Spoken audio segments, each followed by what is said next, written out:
Good morning students, welcome again in my class. आज हम anatomy के एक और इम्पॉर्टेंट टॉपिक के बारे में पढ़ेंगे जिसका नाम है आशय। पिछले वीडियोस में हम कोष्ठ और कोष्ठ अंग के बारे में पढ़ चुके हैं। आज हम पढ़ेंगे आशय। ये बहुत ही इम्पॉर्टेंट टॉपिक है पेपर पॉइंट ऑफ व्यू से। तो चलिए इसे स्टार्ट करते हैं।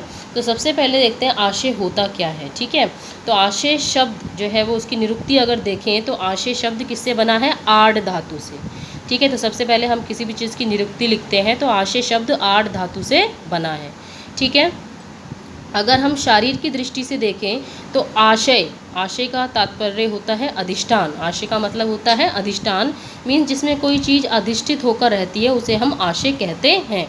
अगर हम ब्रॉड टर्म्स में इसका मतलब लें तो मीन्स जहाँ पर दोष, दूषे और मल निवास करते हैं, ऐसा जो है वो आचार्य जो सुश्रुत है उन्होंने ये डेफिनेशन दी है। आशय ते दोष धातु मला येषु ते आशय। जहाँ पर दोष धातु और मल निवास करते हैं या अधिष्ठित होकर रहते हैं उसे हम आशय कहते हैं। तो सबसे पहले निरुक्ति में लिखेंगे आशय शब्द आड़ धातु से बना है, इसका अर्थ होता है अधिष्ठान। और अगर पूरी डेफिनेशन बताई जाए तो आचार्य सुश्रुत ने ये डेफिनेशन दी है, आशय ते दोष धातु मला येषु ते आशय, मीन्स जिसमें दोष धातु और मल आश्रित होकर रहते हैं, अधिष्ठित होकर रहते हैं, उसे हम आशय कहते हैं। एक और डेफिनेशन है इसकी, आशयते द्रव्य अस्मिन इति आशय, मतलब द्रव्य मतलब जिसमें कोई द्रव्य आश्रय लेकर रहता है उसे आशय कहते हैं। तो सबने अलग अलग डेफिनेशन दी है। जिसमें कोई द्रव्य आश्रित होकर रहता है उसे आशय कहते हैं। और एक और दी गई है, आश्रित्य शेते द्रव्य अस्मिन इति आशय, मतलब सबका वही है, जिसमें कोई द्रव्य आश्रित होकर रहता है या जिसमें दोष धातु और मल जो है वो आश्रित होकर रहते हैं उसे हम आशय कहते हैं। तो इस प्रकार से ये डेफिनेशंस जो है वो दी गई हैं। ठीक है, और आगे चलते हैं। तो जो आशय है अगर हम ये देखें तो जैसे स्रोत होते हैं, तो स्रोत जो है वो खाली स्थान होते हैं ना हमारी बॉडी के चैनल्स, जिसमें और उनमें कौन से महाभूत का प्राधान्य रहता है? आकाश महाभूत का प्राधान्य रहता है। सिमिलरली जो आशय है वो भी कुछ खाली स्थान है जिसमें हमारे जो है वो अंग जो है वो अवस्थित होते हैं, दोष धातु और मल अवस्थित होते हैं। तो इन्हें भी स्रोतों के ही सदृश आकाश महाभूत प्रदान अवकाश युक्त अवयव माना है, जिसमें दोष धातु और मल इत्यादि अधिष्ठित होकर रहते हैं। तो स्रोतों के सदृश अगर इसमें महाभूत का प्राधान्य देखा जाए तो कौन सा महाभूत प्राधान्य है इसमें? आकाश महाभूत का प्राधान्य है। ठीक है, अब हम इसके बाद इसकी संख्या के बारे में पढ़ेंगे, लेकिन उससे पहले ये तो हमारे हो गया इसकी निरुक्ति, आठ धातु से बना है, फिर इसकी डेफिनेशन, और फिर इसके बाद इसकी उत्पत्ति कैसे होती है। तो इसकी उत्पत्ति के बारे में आचार्य सुश्रुत ने ये श्लोक बताया है, आशय अभ्यास योगेन करोति आशय संभवः। आचार्य सुश्रुत ने शारीर अध्याय 4 में बताया है कि बारंबार अभ्यास, आशय जो है वो कैसे उत्पन्न होता है? अभ्यास से। किसके अभ्यास से? वायु के अभ्यास से। बारंबार रहने का अभ्यास करते हुए वायु आशयों की उत्पत्ति करती है। ठीक है, तो आशय किसे कहते हैं? अभ्यास योगेन करोति आशय संभवः। बारंबार अभ्यास करने से, किसके करने से? वायु के। बारंबार वायु के रहने के अभ्यास करने से आशयों की उत्पत्ति संभव होती है, आशयों की उत्पत्ति होती है। तो ये श्लोक आपको याद करना है क्योंकि ये ऑथेंटिक है। आचार्य सुश्रुत ने अपने शारीर अध्याय 4 में आशयों की उत्पत्ति के बारे में बताया है, आशय अभ्यास योगेन करोति आशय संभव। यहाँ वायु का नाम नहीं दिया गया है क्योंकि उन्होंने बहुत सारी चीज़ों की उत्पत्ति बताई थी आचार्य सुश्रुत ने शारीर अध्याय 4 में। तो यहाँ पे वायु के बारे में पहले वो बता चुके हैं, इसलिए यहाँ पर वायु ही लिया जाएगा। आशय अभ्यास योगेन करोति आशय संभवः, बारंबार रहने का अभ्यास करते हुए वायु आशयों की उत्पत्ति करती है। ठीक है, तो सबसे पहले हमने क्या बताया? आशय की निरुक्ति आठ धातु से बना है। फिर उसके बाद उसकी जो उत्पत्ति है, उसकी जो परिभाषा है वो बताएंगे कि आशय किसे कहते हैं। आशय बेसिकली अधिष्ठान है जिसमें दोष धातु और मल अधिष्ठित होकर रहते हैं या जिसमें कोई द्रव्य जो है वो आश्रित होकर रहता है, उसे आशय कहते हैं। फिर उसके बाद इसकी उत्पत्ति बताएंगे जो कि आचार्य सुश्रुत ने बताया है शारीर अध्याय 4 में, आशय अभ्यास योगेन करोति आशय संभवः, बारंबार रहने का अभ्यास करते हुए वायु आशयों की उत्पत्ति करती है। अब आशय कितने होते हैं उनकी संख्या के बारे में, जैसे हमने कोष्ठ अंग पढ़े थे वो कितने होते हैं, किस किस ने कितने कोष्ठ अंग माने हैं, ऐसे ही आशयों की संख्या भी अलग अलग आचार्यों के मतानुसार अलग अलग है। तो सबसे पहले जो है ये जो हमारे आचार्य गणनाथ सेन है, उन्होंने आशय के लिए शरीर अवयव या शरीर यंत्र शब्द का प्रयोग किया है और उन्होंने आशय 3 प्रकार के बताए हैं, एक सगर्भाशय, एक अगर्भाशय और एक ईषद गर्भाशय। सगर्भाशय का मतलब होता है ऐसे आशय जो कि अवकाश युक्त होते हैं, means the organs with cavity present in them, like अमाशय, मूत्राशय, है ना। तो ये हमारे पक्वाशय, इनके अंदर कैविटी होती है, तो ये सगर्भाशय है, मतलब गर्भयुक्त आशय है। और अगर्भाशय मतलब जिनमें कोई कैविटी ना हो, जिसमें कोई अवकाश ना हो, जैसे प्लीहा है, वृक्क है, ठीक है, इनमें कोई कैविटी नहीं है लेकिन फिर भी ये आशय, क्योंकि इसमें रक्त है, अधिष्ठित होकर रहता है। और उसके बाद ईषद गर्भाशय जिसमें थोड़ी सी कैविटी हो, विद पार्शियल कैविटी, लाइक मस्तिष्क।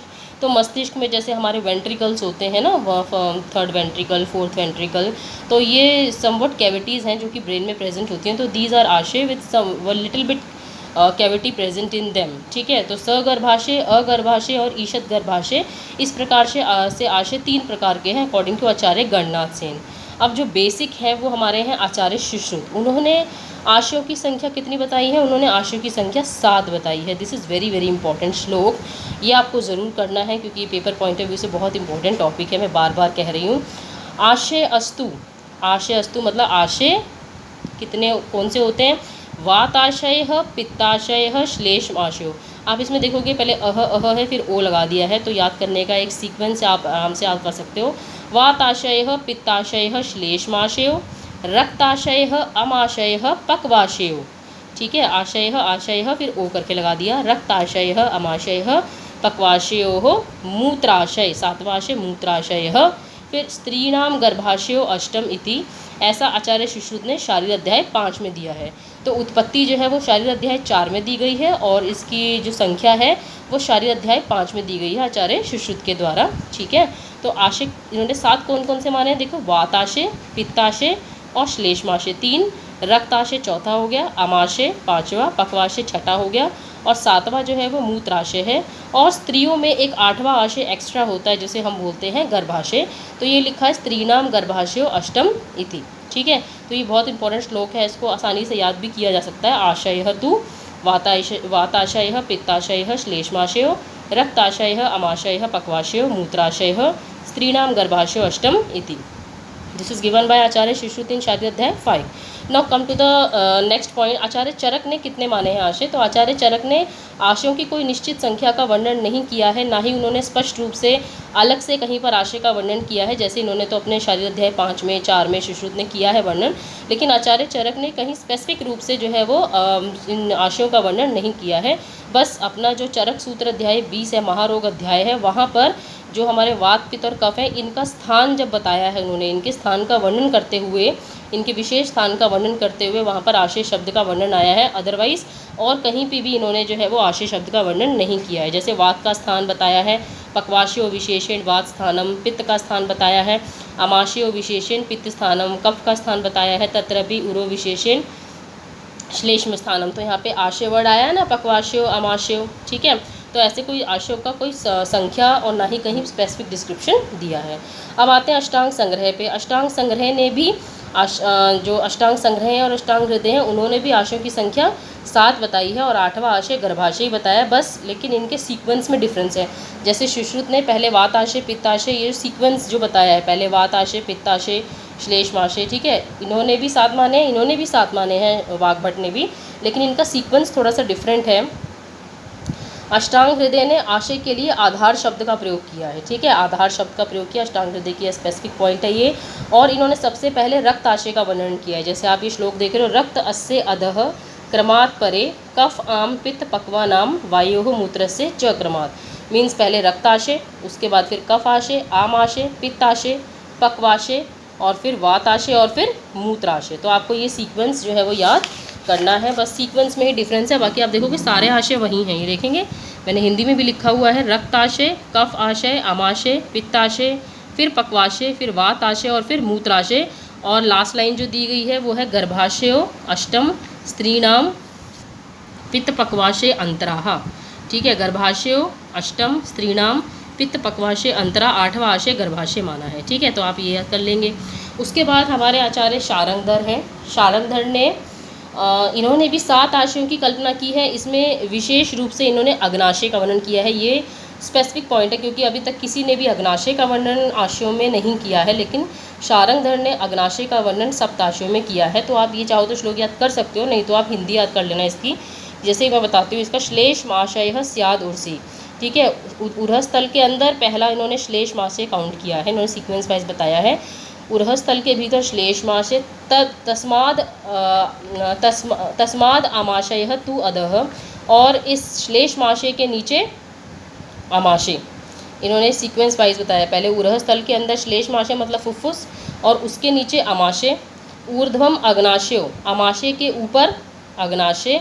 नाभे वाम भागे व्यवस्थितः, मतलब जो आमाशय बताया है, आमाशय के ऊपर और नाभि के वाम भाग में अग्नाशय। यहाँ पे सेकंड लाइन में इन्होंने अग्नाशय का वर्णन किया है ना, तो आमाशय के ऊपर और नाभि के वाम भाग में कौन है? आमाशय, अग्नाशय। उसके बाद तस्य ऊपरी तिलम गेयम तद अधः पवनाशय, और जो अग्नाशय बताया, अग्नाशय के ऊपर तिल, तिल मतलब क्लोम बताया है, और उसके नीचे, तिल के नीचे स्प्लीन मतलब, और उसके नीचे पवनाशय, उसके नीचे पवनाशय है, ठीक है। तो ये हमारा पहला तो श्लेष्माशय, दूसरा आमाशय, तीसरा अग्नाशय, ठीक है। अग्नाशय के ऊपर तिल, ठीक है, तिल उसके नीचे पवनाशय।